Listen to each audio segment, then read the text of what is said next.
ठंड में गरीब परिवार ने खाया पहली बार गाजर का हलवा। हे भगवान, ये ठंड आना शुरू हो गई है। पता नहीं अब इन ठंडों में हमारा क्या हाल होगा। अरे गायत्री, जो भी गर्म कपड़े बचे कुचे हैं उन्हें निकाल ले और रजाइयों को धूप में सुखवा दे। सारे कपड़े मैंने पहले ही निकाल कर रख दिए हैं। उनमें से ज्यादातर कपड़े तो चूहों ने ही कुतर दिए। ये तो वही हो गया, गरीबी में आटा गीला।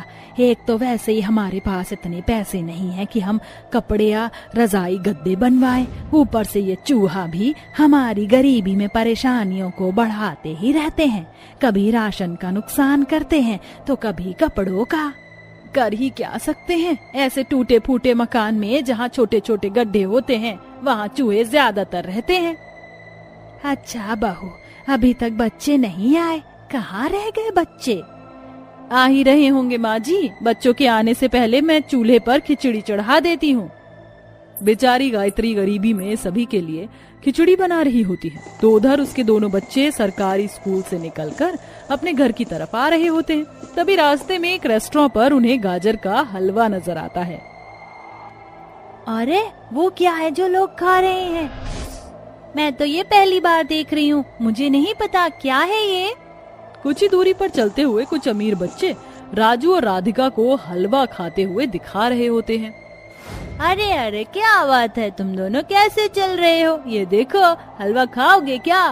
वैसे तुम्हें पता है इसे गाजर का हलवा कहते हैं। अरे अरे, तू ये कैसी बातें कर रहा है? इन टीचरों को क्या पता होगा कि इसे गाजर का हलवा कहते हैं? इन्होंने तो कभी जिंदगी में खाया भी नहीं होगा। ये तो बहुत ज्यादा स्वादिष्ट लग रहा है। वैसे सच में हमें नहीं पता था कि इसे गाजर का हलवा कहते हैं। तुम जैसे गरीबों की कहाँ हैसियत कि तुम गाजर का हलवा खाओ। ये देखो, हम खा रहे हैं। कोई बात नहीं, हमारी माँ हमारे लिए गाजर का हलवा भी बना देगी। राजू राधिका किसी के चिढ़ाने पर नहीं चढ़ते। वह अपनी घर की मजबूरियों को बहुत अच्छे से समझते थे। जैसे ही वह दोनों घर पर पहुंचते हैं, उनकी माँ उनके लिए खिचड़ी बना रही होती है और उनकी दादी बीमार होकर खाट पर पड़ी होती है। तो वहीं दूसरी तरफ उन दोनों के पिता लोगों से लाए हुए कपड़ों की दरियां बना रहे होते हैं। पिताजी, पिताजी, हमें वो खाना है जो लाल लाल होता है। लाल? बेटा, तू किसकी बात कर रहा है? ऐसे नहीं पता चलेगा कि तू लाल लाल किस चीज की बात कर रहा है। हे भगवान, मैं तो नाम ही भूल गई, लेकिन वह गाजर से बनता है। अच्छा, तो तुम्हें गाजर का हलवा खाना है, लेकिन अभी तो हमारे पास इतने पैसे नहीं हैं कि हम गाजर का हलवा बना सके। इतना सुनने के बाद राजू और राधिका चुपचाप अपना बस्ता उतार कर हाथ मुंह धोते हैं और अपनी माँ के हाथों की बनाई हुई खिचड़ी खाने लगते हैं। अगले दिन वह दोनों फिर से स्कूल जाते हैं और क्लासरूम के अंदर अमीर घर के बच्चे उन्हें गाजर का हलवा दिखा दिखा कर चिढ़ाने लगते हैं। देखो जरा, इसमें कितने सारे ड्राई फ्रूट्स हैं और मेवे भी हैं और खोआ भी है। इतना स्वादिष्ट बनाया है मेरी माँ ने गाजर का हलवा कि मैं क्या ही बताऊं।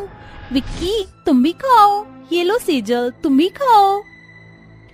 पूर्वी राजू और राधिका को दिखा दिखा कर ललचा रही होती है और वह क्लास में अपने अमीर दोस्तों को तो गाजर का हलवा खिलाती है, लेकिन बेचारे गरीब राजू और राधिका को वो बहुत ललचवाती है।